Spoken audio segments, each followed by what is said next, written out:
on sent que l'accès au numérique est aussi un marqueur social. Enfin, des parents veulent justement pas marginaliser leur enfant pour être comme les autres, mais ils n'ont pas forcément les clés pour les accompagner. Même une fois, j'ai voulu leur faire regarder un film 7 ans et plus. Ils m'ont dit non, mais maman, on a 6 ans, on n'a pas le droit de regarder, quoi. Faut qu'on en parle de ce pattern. Marie, on t'a perdu là. Ouais, mais carrément. Tu m'as perdu à Facebook à peu près. Marie, elle est en mode méga boomer.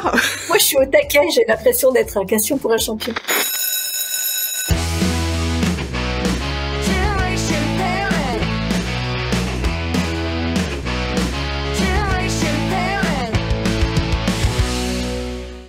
Bonjour à tous et bienvenue dans Génération Parents, le podcast qui décrypte l'éducation du XXIe siècle. Je suis Solène Boquillon-Legoisiou, fondatrice de Soft Kids et autrice du livre Préparez vos enfants au monde de demain. Chaque semaine, je vous propose de se retrouver avec mes invités autour des questions d'éducation et de parentalité du XXIe siècle. Nos invités cette semaine, j'accueille Marie-Colette, la fondatrice de Graines de Citoyens, notre Green Mom,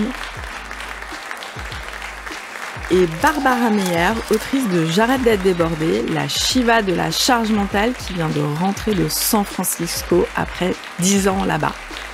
Et enfin, notre invitée spéciale, Axelle Dessein, qui est la directrice d'Internet sans crainte et membre de la commission écran nommée par le gouvernement.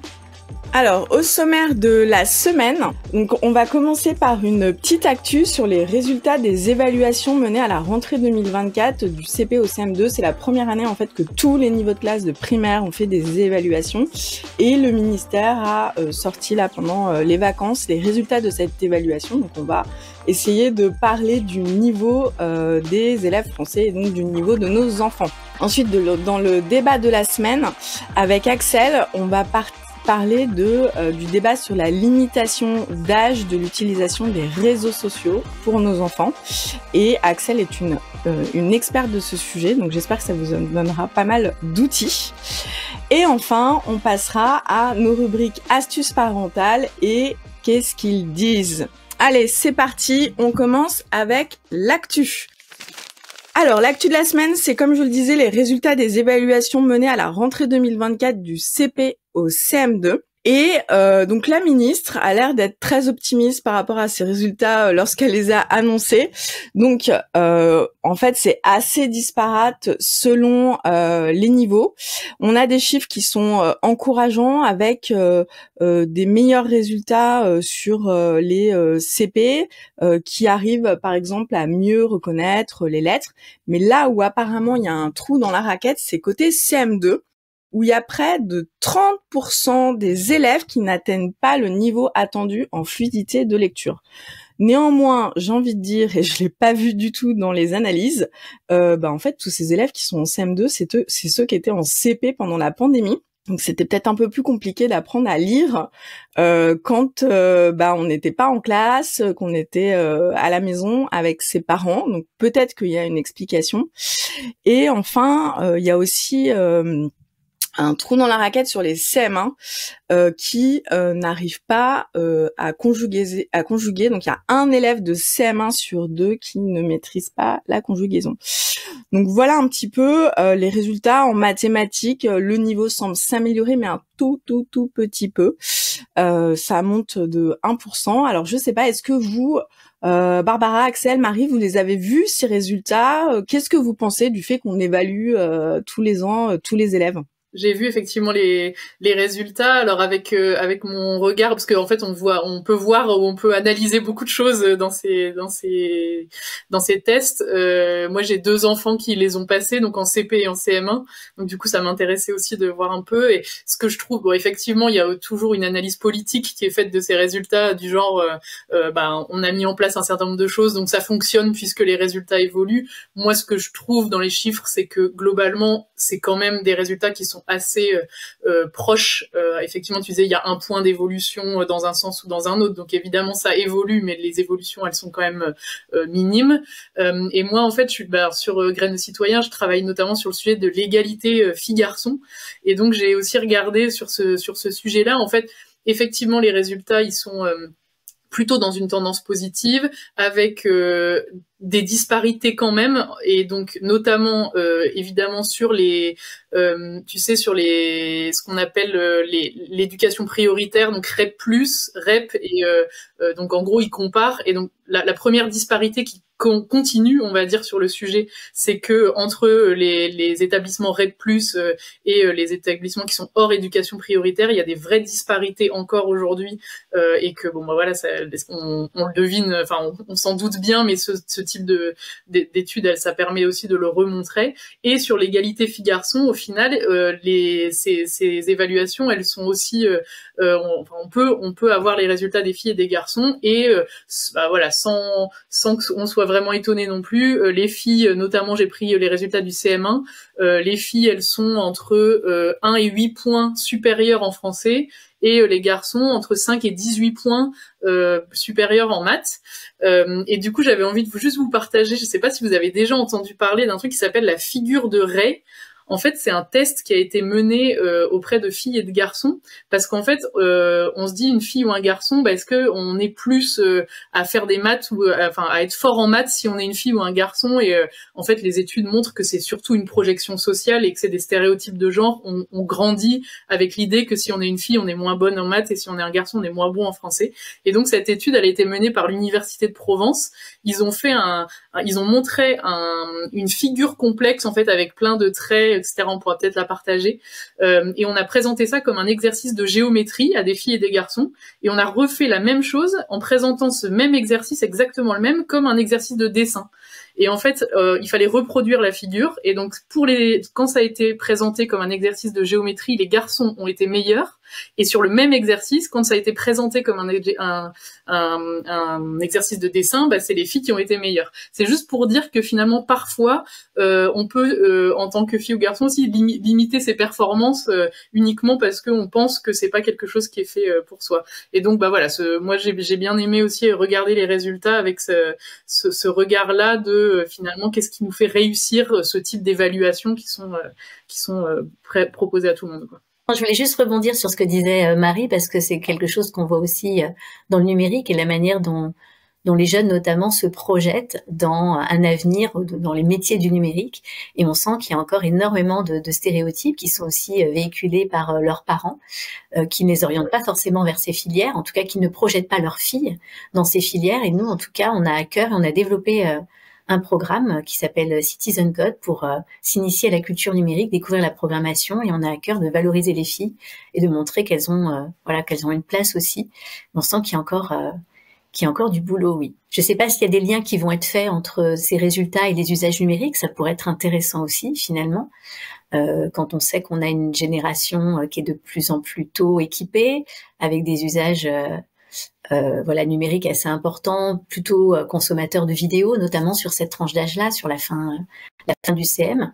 Donc sans être dans la caricature et de dire parce que les enfants lisent, mais ce serait intéressant de pouvoir peut-être faire une corrélation entre leur pratique et puis ce niveau de lecture qui est pas forcément... Ce niveau de lecture, et puis moi, en fait, quand je lis, 30% des élèves n'atteignent pas le niveau attendu de fluidité en lecture en CM2.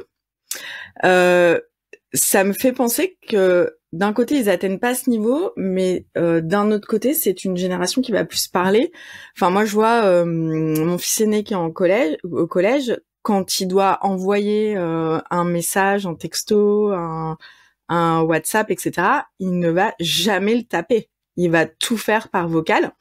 Et je l'ai vu moi, et il n'y a pas que au collège, parce que nous quand on teste nos programmes SoftKids, on a le petit dictaphone quand en fait c'est des questions ouvertes et qui peuvent répondre.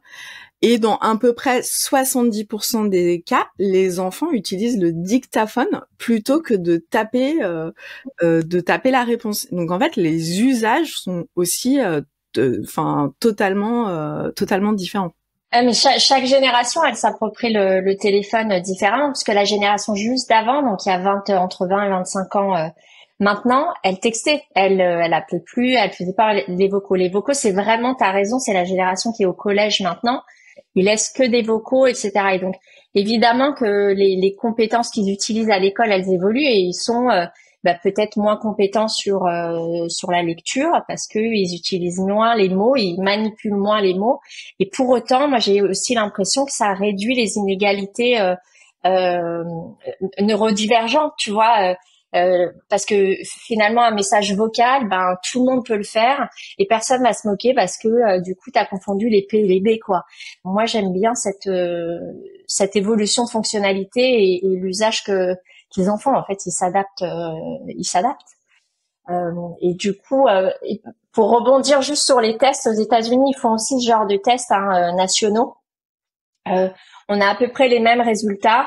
Mathématiques, il n'y a pas le même programme, mais ça ne progresse pas beaucoup depuis les 5-6 dernières années, effectivement impacté par le Covid, et le niveau de lecture baisse significativement chaque année.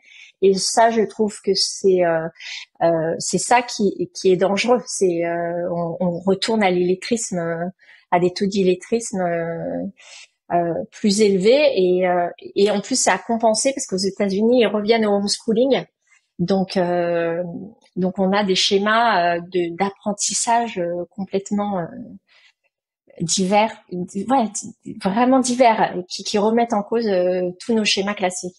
Mais en plus, au-delà de la lecture, enfin, je rappelle que la dernière enquête PISA là qui est sortie cette année, on a quand même un tiers des élèves de quatrième, troisième, qui n'arrivent pas en fait à comprendre un texte. Donc, en fait, il y a le lire et le comprendre. Et ça aussi, c'est quand même inquiétant, quoi, de se dire qu'on arrive en fin de collège et que on n'est pas capable de comprendre ce qu'on lit, et donc là il y a quand même encore du travail à faire.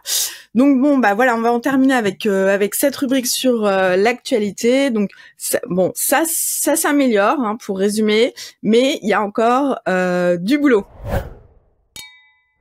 Allez, on passe à l'invité de la semaine. Alors aujourd'hui, nous avons le plaisir de recevoir Axelle Dessein, qui est la directrice d'Internet sans crainte, programme de sensibilisation aux usages du numérique pour l'entreprise Tralalaire, qui est un créateur de ressources numériques pour l'éducation et qui est expert des enjeux numériques depuis 20 ans. Elle est donc Axelle allie connaissances pointues du terrain et expertise thématique pour transmettre une approche, on va dire, positive et éclairée du digital. Et j'ajoute que tu étais en fait membre de la commission qui a été nommée par la présidence de la République cette année pour plancher justement sur l'impact des écrans sur nos enfants. Rappelle-moi le titre du rapport, c'était la recherche du temps perdu. À la recherche du temps perdu, c'est ça. Rapport que j'ai lu. Un petit clin d'œil à la jeunesse et à Proust, mais surtout peut-être un temps déjà perdu à s'être vraiment posé sur ce sujet et avoir essayé de trouver, le prendre vraiment à bras le corps et ensemble, parce que c'est un vrai sujet de société, et de voir quelles solutions on peut apporter pour mieux accompagner les jeunes à chaque étape de leur vie avec ces écrans qui veulent tout et rien dire quand on les prend sous cet angle-là. Alors Axelle, avant de passer au débat de la semaine, peux-tu nous en dire plus sur la mission de Internet sans crainte et sur les ressources qui sont à disposition des familles pour mieux les accompagner dans ce monde numérique? Tout à fait. Donc, Solène, tu avais tout à fait raison. Internet sans crainte, c'est le programme national d'éducation des jeunes et des familles au numérique. Et effectivement, c'est un programme en fait qu'on opère pour la Commission européenne. Alors, quand je dis on, Tralalaire, qui est bien une entreprise de l'ESS, qui existe depuis une vingtaine d'années, depuis 15 ans. On opère donc ce programme qui a une mission de service public. L'objectif, c'est vraiment de mettre à disposition du plus grand monde des outils. En fait, nous, on est parti notre expertise en ingénierie pédagogique, puisque notre spécialité au départ, c'est de créer des ressources numériques pour l'éducation et la sensibilisation.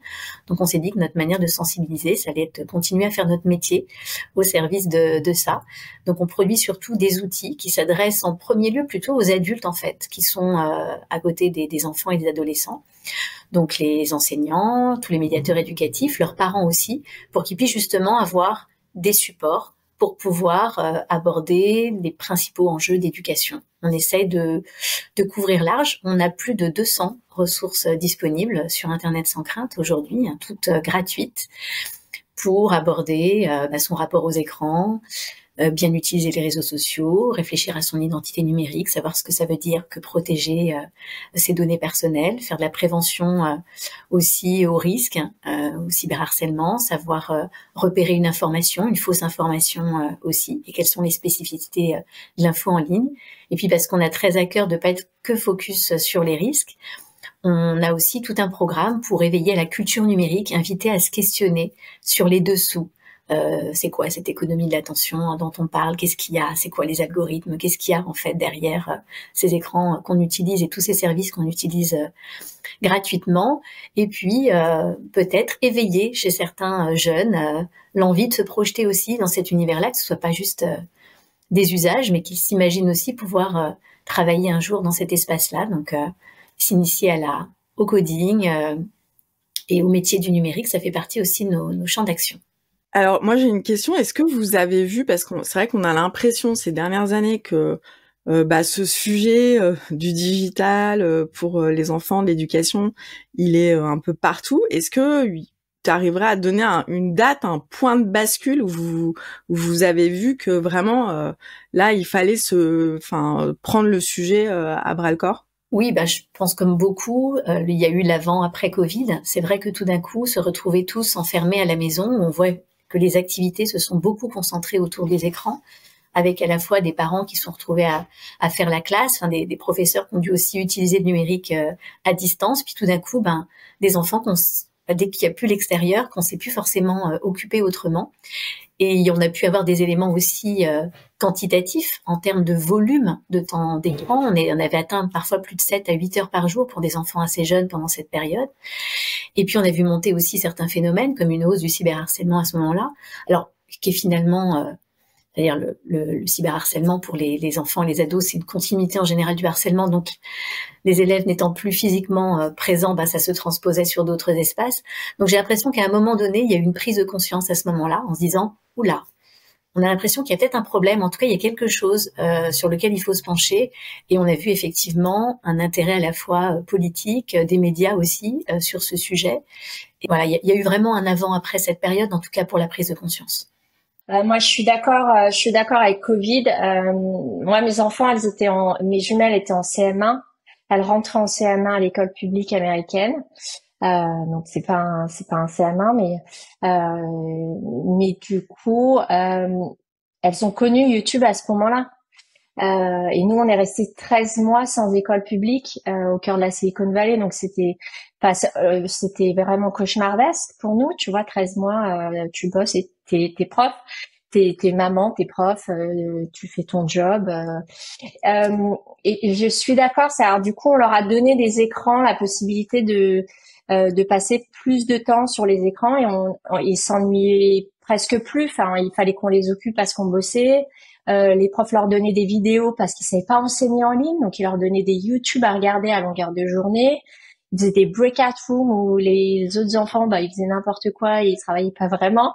Donc la bascule, moi je suis assez d'accord avec toi. Il y a vraiment le Covid a vraiment fait des dégâts, je pense, et socialement aussi, parce qu'ils ont pas, tu vois, ils ont appris cette génération-là, ils ont appris les codes sociaux via les réseaux sociaux et via des écrans. Donc en fait, si tu veux, ils vivent pas les émotions. C'est des fake émotions à travers les social media. Donc pour moi, ils ont jamais appris, ils se sont pas confrontés à se bagarrer dans la récréation, tu vois, à se chercher, à vivre les émotions les uns avec les autres, à développer de l'empathie, etc. Ça, pour moi, ils ont été coupés de ça et les écrans ne font pas ça. Tu vois, même s'il y a des émotions et que tu peux pleurer derrière un chaton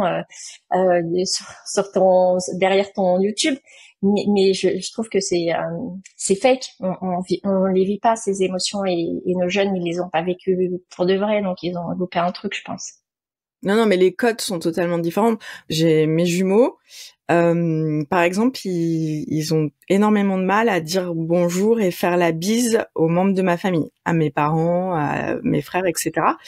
Et donc, c'est vrai que souvent, on me dit, il a pas dit bonjour, etc. Mais En fait, ils ont entendu, ils étaient à la crèche, en dernière année de crèche au moment du Covid, et pendant 2 ans et demi, ils ont entendu « Non, faut pas faire la bise aux gens, tu peux attraper le Covid, etc. Les approche pas, les touche pas, etc. » Donc en fait, c'est pas du tout dans leur code que d'aller vers quelqu'un pour lui dire bonjour, lui faire la bise, puisqu'en fait, eux, ils n'ont vécu de 20 mois à 5 ans que avec des masques et non, on n'approche pas des gens, quoi. Donc c'est vrai que c'est le côté relationnel, familial, politesse, comme on a pu le connaître avant, ils n'ont pas du tout ce code et en fait quand je leur dis bah non mais en fait faut que tu dises bonjour, que tu fasses la bise, ils me regardent bah pourquoi parce que en fait on leur a balancé non faut pas le faire, ne t'approche pas de cette personne, tu peux attraper quelque chose. Donc c'est vrai que c'est compliqué. Enfin, c'est une anecdote un peu hors numérique, mais et après c'est clair que on n'avait pas d'autre choix à un moment quand t'es toute la journée que tu dois télétravailler avec tes enfants que aussi utiliser les écrans. Hein. Donc, Et puis ça a été un formidable moyen aussi de maintenir le lien, c'est-à-dire il y a quand même tout un lien social, familial qui a pu se maintenir et avec la visio heureusement faire passer aussi pouvoir parler effectivement des émotions. Enfin tu as raison Barbara, ça questionne sur la manière de travailler l'empathie à des âges où c'est hyper important de la travailler si on veut l'ancrer dans le temps. Mais bon, ça a quand même permis ce lien. Mais c'est vrai que ce moment, on a un peu lâché, on a été obligé de lâcher du lest. Sans pouvoir forcément contrôler aussi les usages, d'être derrière, parce que comme tu le disais, on a besoin de travailler, enfin on avait plus vraiment d'autres options, et ça a été peut-être un peu dur après de revenir en arrière, c'est-à-dire si à ce moment-là un cadre n'avait pas été mis en place, on n'était pas forcément en mesure de le mettre en place. Nous on a pas mal ce retour de familles qui nous disent bon, on a un peu lâché la bride à ce moment-là, et quand il a fallu revenir en arrière, ça a été un peu plus compliqué. C'est cool, Axel, tu nous déculpabilises. Totalement. Voilà, c'est pour... Merci. Mais peut-être que c'est un moment où ça accélérait peut-être le phénomène, mais moi j'ai des plus petits donc qui n'ont pas encore des écrans à eux, mais qui commencent à avoir envie de, tu vois, j'en ai un en CM1 qui me demande quand est-ce qu'il aura son smartphone, etc. Donc pour l'instant moi je freine des cas de fer parce que je vois aussi un peu tous les dangers, mais du coup bon lui il a pas forcément eu cette période Covid, mais malgré tout c'est quelque chose qui lui donne envie et pour plein de raisons, et donc moi je suis très preneuse des conseils sur comment comment déjà on en discute avec eux, on les sensibilise, et puis comment est-ce qu'on contrôle, qu'est-ce qu'on contrôle, voilà. Internet, ouais. C'est des boîtes à terribles. Quoi ? Internet, c'est le nettoyage. Donc moi je vous propose maintenant qu'on passe au débat de la semaine, qui est à partir de quel âge devons-nous limiter l'utilisation des réseaux sociaux. Donc pour vous donner quelques chiffres, aujourd'hui on a 87% des moins de 13 ans qui utilisent déjà un réseau social et 54% des 8-11 ans qui ont un compte TikTok. J'ai été assez surprise par ça. Et donc, qu'est-ce qu'elle nous dit la loi ? La loi, elle dit que les réseaux sociaux sont interdits aux enfants de moins de 13 ans. Et c'est un peu en lien avec tout ce qui est RGPD, puisque en fait depuis 2018 on doit avoir le consentement, et donc les 13-14 ans doivent demander à leurs parents de les autoriser en fait à utiliser le réseau social. Mais en fait dans les faits, ce qu'on voit, c'est que il y a plein d'enfants qui n'ont pas l'âge requis et qui vont utiliser les réseaux sociaux. Et c'est un peu comme les films. Enfin, il y a des critères d'âge pour les films, il y a des critères d'âge pour les jeux vidéo, il y a des critères d'âge pour les réseaux sociaux, mais on a l'impression que pour les réseaux sociaux, il n'y a pas trop de critères d'âge et que c'est pas du tout utilisé parce que en fait c'est tellement facile de s'inscrire sur un réseau social pour un enfant que on voit pas trop comment faire. Donc enfin je sais pas quel est votre avis, mais moi je trouve qu'il y a certains réseaux sociaux pour moi c'est hors de question avant 15-16 ans parce que il y a l'addiction et donc je pense qu'il faut un petit peu aller voir tous les réseaux sociaux un par un. Et par exemple TikTok, je sais que moi personnellement c'est pas possible parce que je sais que les algorithmes de TikTok sont faits pour être addictifs. Et d'ailleurs, il y a 13 États américains qui ont reçu des plaintes contre TikTok qui l'accusent d'entretenir la dépendance des enfants et des adolescents pour rester toujours plus longtemps. Donc en fait, on sait que ce réseau social développe des algorithmes pour que nos enfants y restent un maximum de temps. Je pense que c'est un premier enjeu d'éducation qu'on ne communique pas assez et sur lequel on se questionne pas d'ailleurs assez en tant qu'adulte, c'est qu'on utilise tous des services gratuits sans se poser la question de ce qu'on donne en échange. Et ce qu'on donne en échange, c'est notre attention.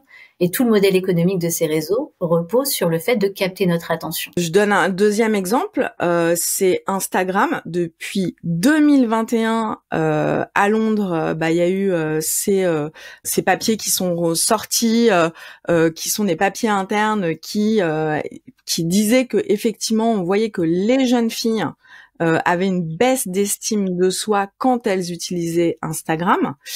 Ça aussi, c'est un vrai sujet parce que on a ces 2 dernières années une augmentation du nombre de jeunes filles qui est hospitalisée. C'est plus 71% d'hospitalisation des filles de 10 à 14 ans ces 2 dernières années. Et un des coupables présumés, ce serait justement Instagram qui baisse l'estime de soi des jeunes filles. Donc comment est-ce qu'on fait aussi pour que que les jeunes filles gardent confiance en elles face à ces réseaux sociaux? Je suis tout à fait d'accord sur l'éducation et moi j'en parle dans mon livre, dans le chapitre sur l'attention et la concentration, où je partage cette anecdote de mon fils aîné qui a dû, je crois qu'il était en CE1, il était en train de regarder C'est pas sorcier sur YouTube et il est tombé tout d'un coup, j'entends une voix qui n'est pas du tout la voix de C'est pas sorcier et en fait il est tombé sur Swan et Neo qui sont en train de faire de l'unpacking, donc de prendre des jouets. Et il a été absorbé par ça, et tout de suite, il me dit, mais je veux cette vie, etc. Et donc, je lui ai fait son premier cours d'algorithme à ce moment-là, en lui expliquant, voilà comment ça marche YouTube. Ils ont détecté que t'étais un petit garçon de tel âge parce que t'étais en train de regarder telle émission de C'est pas sorcier, et ce qu'ils veulent, c'est que tu restes sur cette vidéo pour voir plein de jouets, pour voir les publicités, et pour qu'on les achète après. Donc voilà, on peut expliquer ça à nos enfants dès le plus jeune âge, et je te laisse la parole, Axel. Oui, il y a plein de sujets. Donc c'est vrai que comprendre déjà les services qu'on utilise, c'est important parce que déjà ça permet de se dire, ok, je vais pas juste envie d'être un produit. Où est-ce que j'ai la main en fait? Là où j'ai pas la main, voilà, où est-ce que l'algorithme est plus fort que moi, et d'avoir conscience que derrière il y a effectivement une petite machine, un petit programme qui est là pour nous pousser du contenu pour qu'on reste le plus longtemps possible. On se dit, ok, où est-ce que je vais avoir du contrôle là-dessus? Mais ça permet de comprendre aussi pourquoi c'est une énorme responsabilité et finalement un risque de confier ça à des enfants aussi jeunes qui ne peuvent pas avoir ce recul et qui n'ont pas forcément conscience aussi, parce que c'est ce qui se passe quand même. À partir du moment où on utilise un réseau social, on est engagé, c'est-à-dire qu'on doit... on est invité à publier, mais sinon on est invité à liker, à commenter. Et finalement, tout ce qu'on fait, ça engage notre responsabilité, une responsabilité qui est énorme en fait pour un enfant. Et à partir du moment où on va liker, je sais pas, un commentaire ou un message, un post haineux par exemple, on peut se retrouver impliqué dans une situation de haine en ligne. Si on va commenter un texte avec une insulte parce que d'autres l'ont fait, alors finalement pourquoi pas nous, on peut se retrouver dans une situation de harcèlement. Et puis tout simplement on est amené à partager nos données.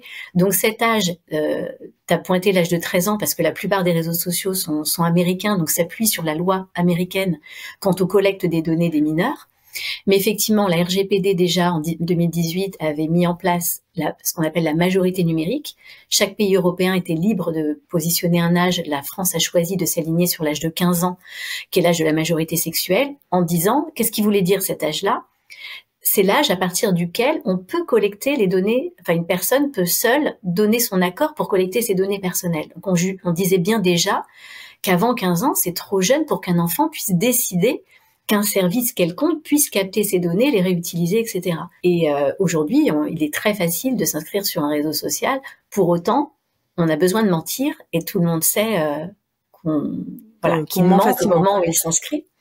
Mais parce que peut-être il n'y a pas assez de communication aujourd'hui sur cette économie des réseaux sociaux et qu'est-ce que ça implique d'être présent sur les réseaux sociaux. Qu'est-ce qu'on partage de soi, dans quelle situation à risque on se met quand on partage une photo de soi, avoir conscience que tout ce qu'on poste nous échappe. Nous, c'est des messages en fait très simples qu'on fait passer comme ça et personne n'y pense et les parents sont certainement pas assez informés, outillés aussi pour pouvoir transmettre ça à leurs enfants et ne perçoivent pas forcément le danger à quoi ils exposent leur enfant. Et quand eux-mêmes ils partagent énormément de contenu de leur enfant et qu'on leur apprend après que la moitié des contenus de pédocriminels qui sont récupérés viennent des comptes de ce que les parents publient eux-mêmes, ça fait réfléchir à notre rôle à chacun et de ce qu'on peut partager en ligne en fait.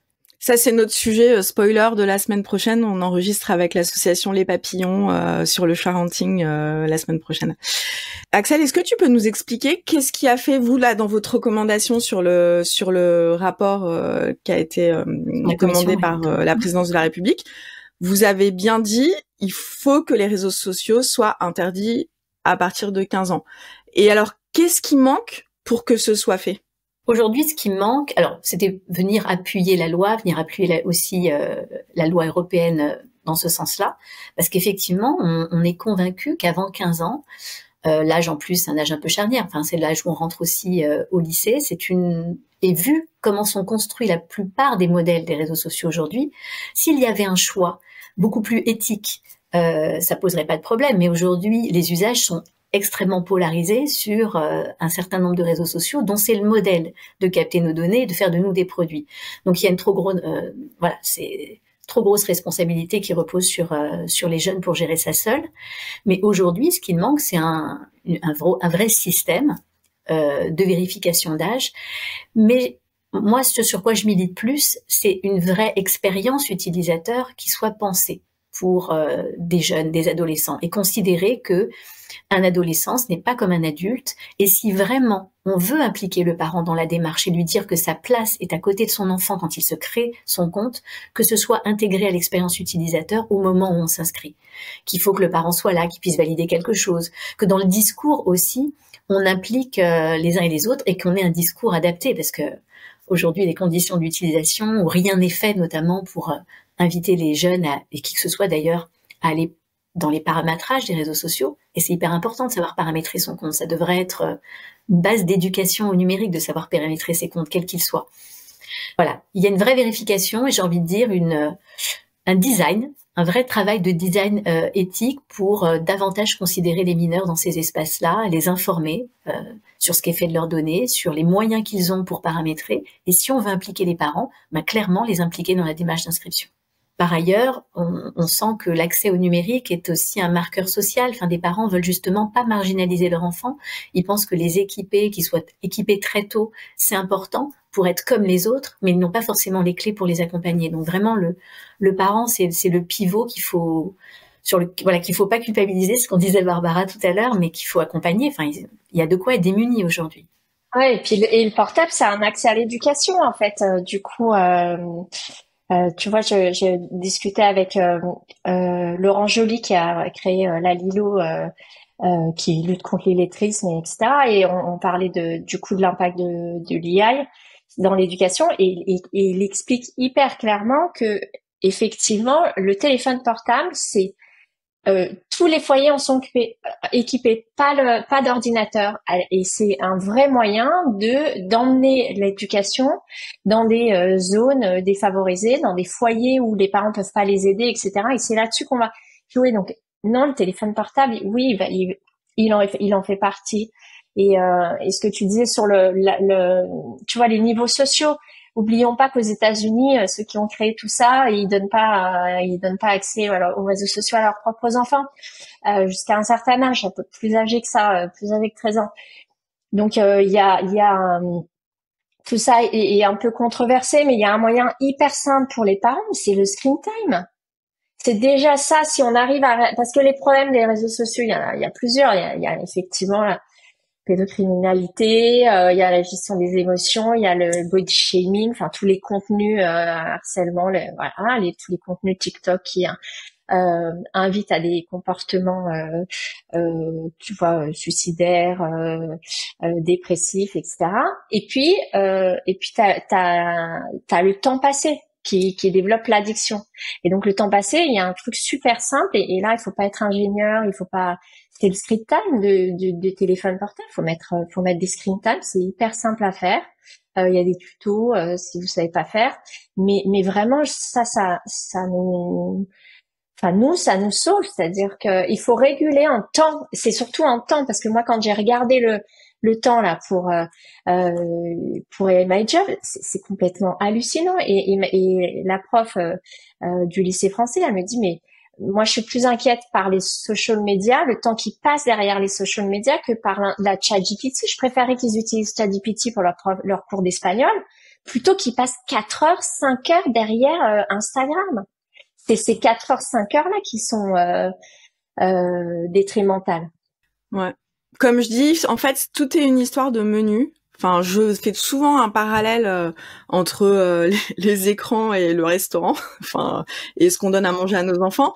Enfin, on leur donne pas du fast-food à tous les repas, et c'est exactement pareil. Moi, personnellement, j'utilise depuis des années la règle du contenu contenant contexte.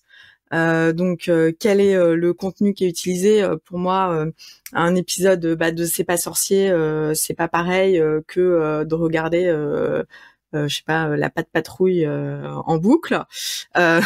Ensuite, donc en fait, c'est qu'est-ce que nos enfants regardent. Enfin, je trouve qu'on se pose pas assez la question de qu'est-ce qu'ils regardent.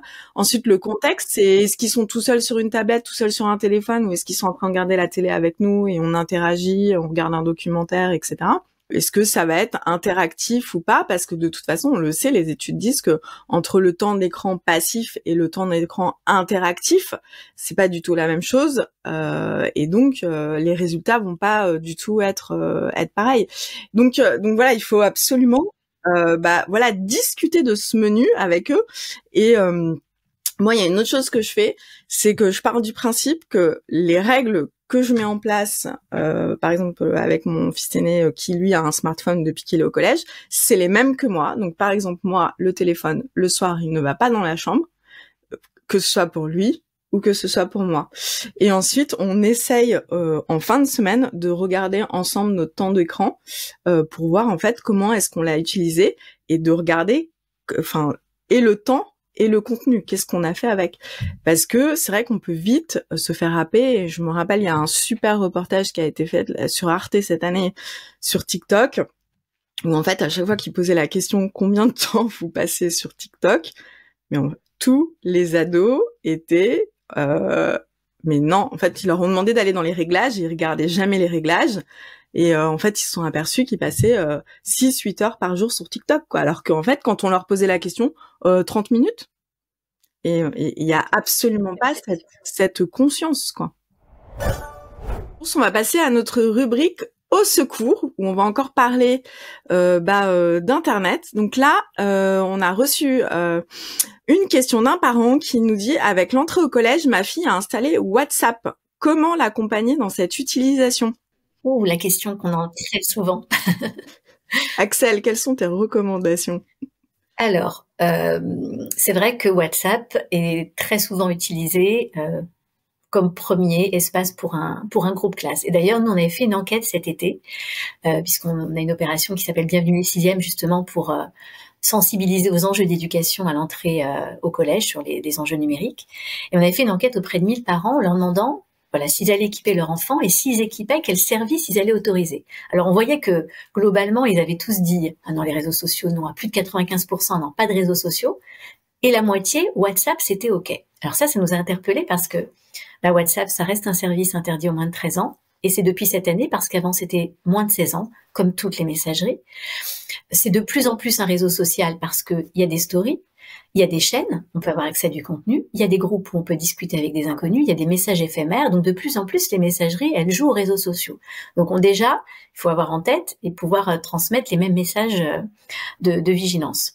Alors c'est intéressant WhatsApp parce que en général, pour le coup, c'est un outil que les parents connaissent bien. Et ça peut être un super support d'éducation aux échanges en ligne. Moi, ce que je préconise, en tout cas, c'est ce que j'ai fait avec mes enfants, parce que, alors, ma grande, il n'y avait pas encore... elle a eu un téléphone à touche quand elle est rentrée en 6e, parce qu'il n'y avait pas encore trop de smartphone, mais mon plus jeune, bien sûr, WhatsApp.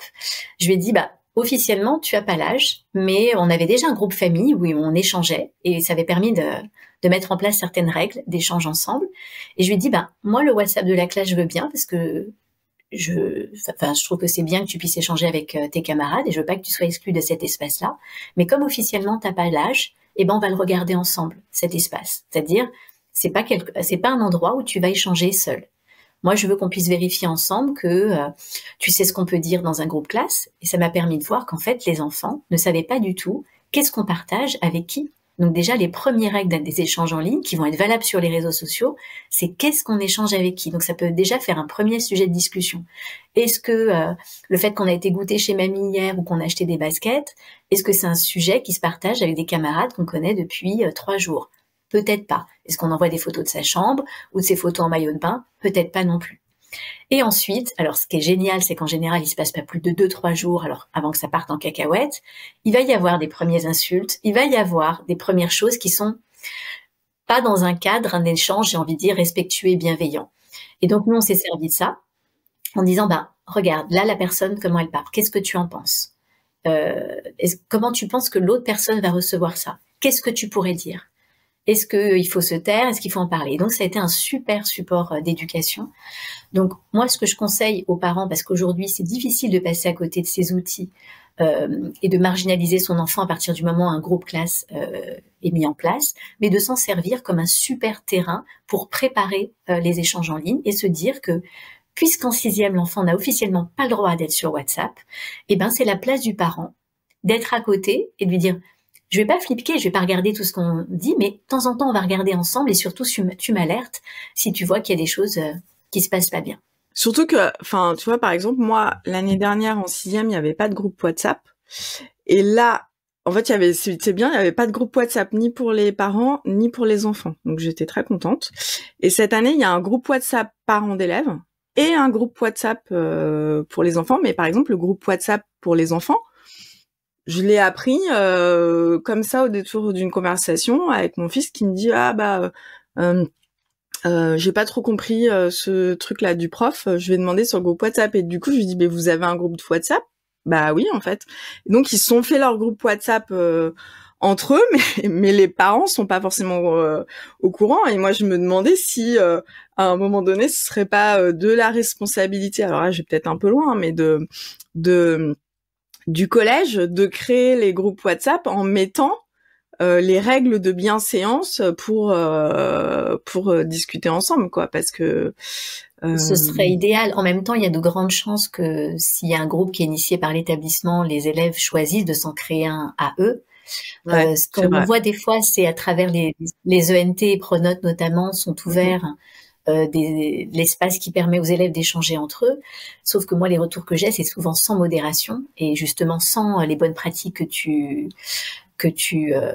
dont tu parles. Donc, peut-être laisser l'occasion et la main aussi aux parents d'avoir un regard sur ça, parce que finalement, c'est eux qui équipent. Ces échanges se font souvent sur le temps à la maison. Ouais, moi, je suis d'accord avec toi, Axel. C'est WhatsApp, tu vois, là, on déplace les responsabilités, on remet de la responsabilité sur l'école. Il y a une grande responsabilité puisque s'il y a des insultes, etc. Après, tu vois, ils ont un langage à eux, etc. Et l'outil, c'est nous qui leur fournissons, c'est pas l'école. Si l'école fournissait les portables, ça, on en discuterait. Mais en termes de propriété, c'est ta responsabilité de parent. Tu fournis un outil, tu fournis le compte, tu vois, les apps qui vont avec l'outil. Et je trouve que du coup, on déplacerait la responsabilité qui est la nôtre finalement en tant que parents quand on leur donne un outil. Tu vois, si on leur donne une voiture avec des clés de voiture, on s'assure qu'on leur a donné le permis. À 18 ans, le téléphone c'est pareil. Tu leur donnes un téléphone, tu t'assures que tu leur as donné quelques règles, ce permis d'utiliser ce téléphone, ce que tu disais, tu vois les règles, ce que vous disiez très bien, Axel et Solène. les règles de base qui sont les vôtres, qui sont celles de la famille. Mais oui, donner un permis d'utiliser le téléphone, mais et laisser les profs. Enfin, moi, ce que je retiens quand même, c'est que c'est vrai que je pense dans l'esprit des gens, WhatsApp, c'est pas un réseau social. Et aujourd'hui, ça en est un. Ça fait partie du groupe Meta. Voilà. Et on peut avoir nos enfants. Il y a aussi des âges autorisés, c'est-à-dire le savoir, c'est se dire, OK, pourquoi il y a ces âges? Ah oui, mon enfant peut partager des données, mon enfant peut partager une photo qui lui échappe complètement, il peut se retrouver dans un groupe où il va échanger avec des inconnus, je ne le sais pas. Donc, c'est juste en avoir conscience pour transmettre tout simplement les bons messages. Une géolocalisation? Oui, aussi. Here we go! On va passer à la dernière rubrique, la rubrique qu'est-ce qu'ils disent? Alors aujourd'hui, j'ai un petit peu changé. Donc il y a un petit quiz. Donc ce que je vais faire, c'est que je vais vous donner des termes relatifs à l'univers des réseaux sociaux.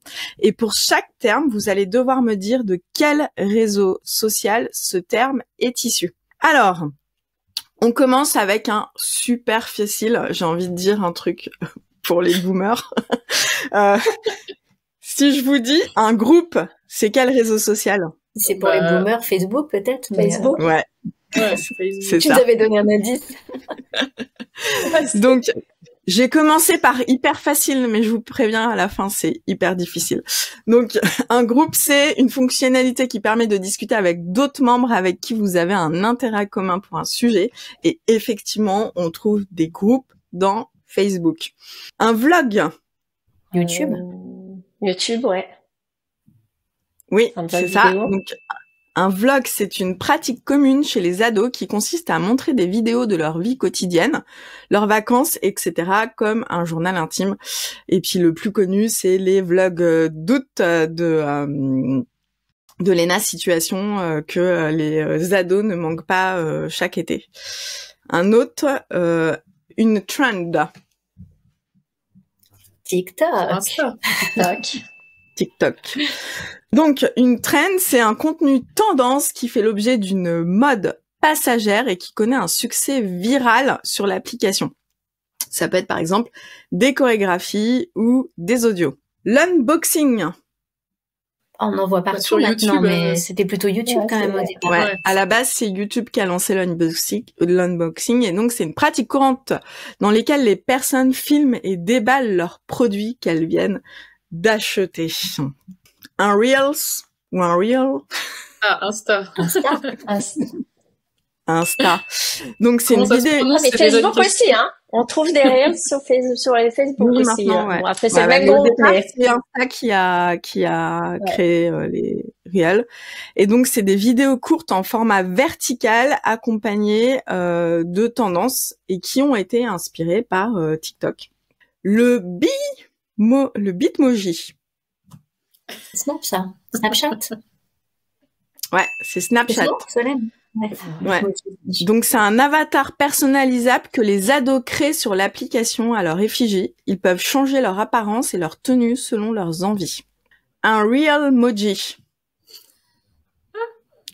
C'est BeReal. Marie, on t'a perdu là. Hein. Ouais, mais carrément. Tu m'as perdu à Facebook à peu près. Marie, elle est en mode méga boomer. J'ai des trop petits pour être j'ai l'impression d'être un question pour un champion. Voilà. Alors, Realmoji. Eh ben oui, BeReal. Bien. Alors, c'est un emoji créé à partir de photos des amis de votre ado sur cette application. Et il va interagir avec leur publication avec ce Realmoji. Et ensuite, le dernier pour la fin, un streamer. Il y en a partout des streamers, mais sur Twitch plutôt, non? Sur Twitch? Ouais. C'est Twitch qui a lancé les streamers, et donc c'est une personne qui diffuse en direct sur la plateforme Twitch, souvent en train de jouer à des jeux vidéo et qui interagit avec ses spectateurs. Twitch qui est la dernière demande réseaux sociaux que j'ai refusée. Parce que évidemment, quand on a des jeunes geeks, ils veulent tous être sur Twitch, mais alors je sais pas quel est l'âge sur Twitch, mais ça doit être 15 ans aussi. C'est pareil, c'est 13. Non, c'est 13. C'est tous 13 ans. Parce que tous ceux qui sont dans le e-sport, qui adorent le gaming, etc., bah ils veulent tous aller. Discord qui est 15 ans. À savoir, parce que Discord, ça va souvent avec Twitch, c'est quand même une plateforme, un réseau social, beaucoup pour les joueurs, qui permet d'accéder à des serveurs. Et c'est 15 ans, la limite d'utilisation. C'est le seul qui est un peu à part. Voilà. Et donc, enfin, tout ça pour dire que c'est vrai qu'on fait souvent des focus sur TikTok, Insta, etc., et Snapchat pour les jeunes et les ados, mais il y en a d'autres et en fait il faut aller voir toutes les différentes plateformes et essayer de bien les connaître. Et là où je pense où on est perdu, c'est quand nos enfants commencent à aller sur des plateformes que nous on n'utilise pas, quoi. Eh bien, si je peux redonner encore une info sur une ressource qu'on a. On a créé justement pour les parents et aussi pour les ados 10 petits guides pratiques très simples sur les 10 principaux réseaux sociaux utilisés par les ados pour apprendre à les connaître et à les paramétrer. Et on va voir que très facilement, on peut gérer les contacts. Il y a aussi des fonctionnalités de contrôle parental, enfin en tout cas de supervision. On peut se protéger du cyberharcèlement. Il y a plein de choses qu'on peut faire avec le paramétrage. Donc, ils sont disponibles sur notre sur notre site. 10 petits guides pratiques.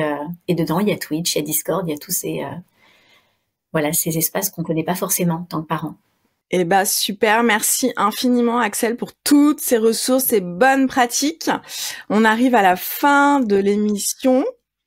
Et donc, voilà qui conclut cet épisode de Génération Parents. Merci à Marie, Barbara et Axel pour cette discussion. J'espère que vous êtes repartis avec plein de bonnes pratiques, des idées pour accompagner vos enfants. N'oubliez pas de vous abonner, de nous laisser des commentaires et je vous dis à la semaine prochaine pour un nouvel épisode sur le sharenting. Les parents qui partagent des photos sur les réseaux sociaux. Allez, merci et au revoir à tous. Nous espérons que cette discussion vous a donné des pistes pour accompagner vos enfants face aux défis du XXIe siècle. Un grand merci à nos invités. N'oubliez pas de vous abonner à notre chaîne YouTube ou de laisser des commentaires sur vos applications de podcast. Et enfin, je vous dis à la semaine prochaine pour un épisode plein de nouvelles idées pour décoder l'éducation du XXIe siècle. Merci.